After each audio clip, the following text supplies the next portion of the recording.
This is Valley News Live at 10. Now check this out for starters. Firework chaos in downtown Minneapolis last night. The video showing people lighting off fireworks, in some cases holding the fireworks in their hands and shooting them directly at cars and buildings. Remember, according to Minnesota law, any aerial or explosive fireworks are illegal in the state, except as permitted for licensed engineers. No word if there were any arrests or injuries from this downtown situation. Meanwhile, in the Red River Valley, local police and fire departments were busy over the 4th of July weekend with nearly 300 calls for service just related to fireworks in Fargo, Moorhead, and West Fargo. But officials say that's actually significantly less than in most years. Less fireworks calls, that makes it easier for everyone. We could have had the potential just to have a ton of calls and to be out straight, and we don't want to see that happen because it takes away from our capacity to handle the real emergencies in town. The West Fargo fire chief says area law enforcement and first responders implemented a new dispatch system specifically for the 4th of July. The update allowed them to dispatch themselves to priority calls, which quieted down the high radio traffic that usually comes with the holiday. All right, outside it's looking like a nice evening after some showers moved through earlier this afternoon. But Hutch, it looks like the real heavy stuff stayed south of most of us. That is indeed the case, and things fairly quiet now heading into the overnight here. That's not the case everywhere as we look in on some beautiful clouds in the distance from our South Fargo location here. Check out the radar right now. Passing through our region, exiting the eastern Dakotas and now pushing into parts of southern Wisconsin, northern parts of Illinois, as well as eastern Iowa are some severe storms. Those have blasted through the region. Including the northern plains and Dakotas with a lot of wind damage reports. Those continue to be severe as they exit out south of La Crosse towards Dubuque and heading towards Davenport. We have some storms out by Williston right now that are severe at this time. These are a good 155 miles away from our viewing area, so we have several hours of quiet and restful sleep ahead of us before a chance of storms enters from the west. I'll have more on that in your hour-by-hour forecast, but for now, temperatures are holding near 70, some mid-60s off to the east. It's sticky and humid out there. Temperatures will slowly slip through the 60s, and we'll have some clouds building towards morning associated with that activity in the Big Sky country of Montana. Best chance of showers will be west. I'll detail that. We'll talk about some serious heat and more widespread showers and thunderstorms in your forecast coming up here in just a few moments. Sounds good. Thanks, Hutch.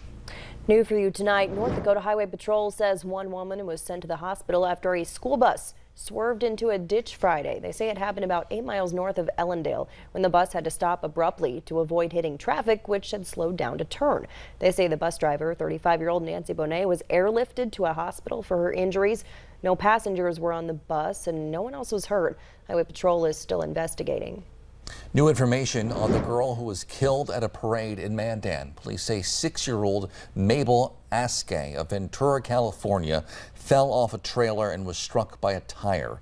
The trailer she fell off of was for a company called DK Orthodontics. It was their float. Following the incident, the business stated on Facebook, quote, "We would like to thank you all for your messages of concern. We'll be honoring and showing respect to the family during this unspeakable tragedy by showing them love and support.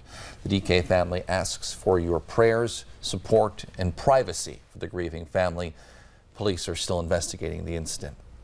A gunman is on the run after shooting 8 people at a 4th of July celebration in Minnesota. Police say shots rang out around 11:30 last night at Boom Island Park in Minneapolis. A witness says she was watching people light fireworks when she heard a series of gunshots. We just heard a whole bunch of shots. Like, I just felt them going over my head to the trees. I was just ducking by the lake.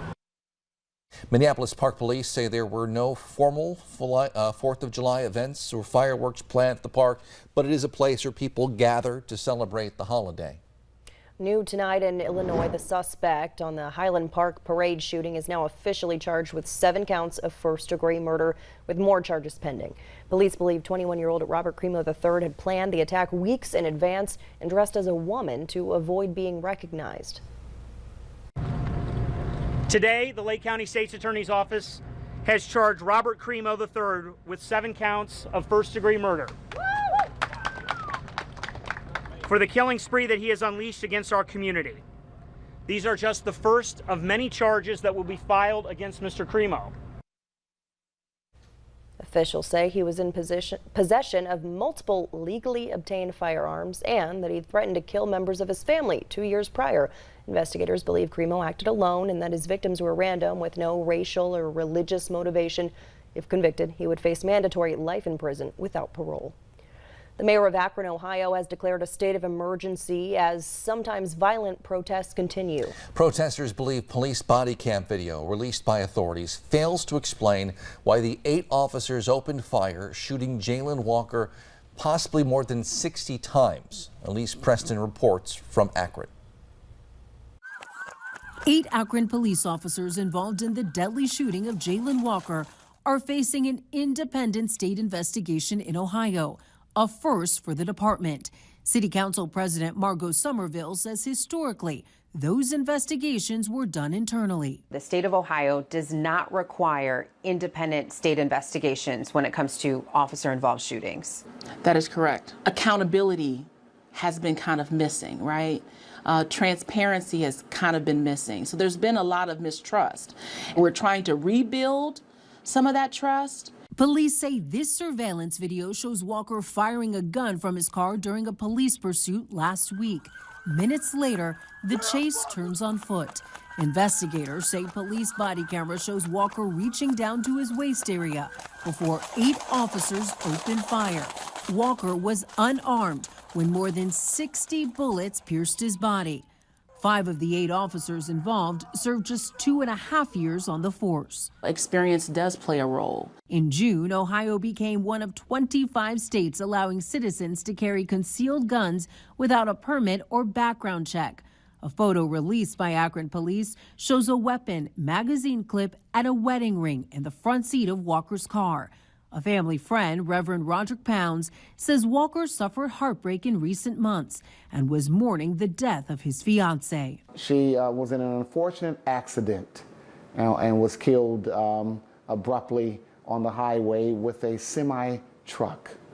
And so this guy's heart was so full. According to the group Mapping Police Violence, nearly 600 people nationwide have been killed by officers during traffic stops since 2017. New information tonight on the search for a missing girl in Minnesota. The search for 6-year-old Elle Reagan of Northfield, Minnesota has now shifted more than 100 miles to Mississippi River County Park. Her mother, Lisa Wade, was found dead, police believe by suicide, in her townhome on July 2nd. Police believe Wade may have been involved in Reagan's disappearance before she died. Reagan was last seen June 19th. Cell phone records show that her mother drove from her home to the park on June 21st. That's where dive teams have now found both Wade's and Reagan's cell phones along with Wade's car keys. The park is closed while the search continues. Derek Chauvin will be sentenced on Thursday on civil rights violations, the death of George Floyd. Last December, he pleaded guilty, admitting he willfully deprived Floyd of his constitutional rights during that deadly May 2020 arrest. Prosecutors are asking for a 300-month sentence, 25 years, to be served concurrently with his state sentence. Chauvin was convicted last April in a separate case for murder and manslaughter. He was sentenced to 22.5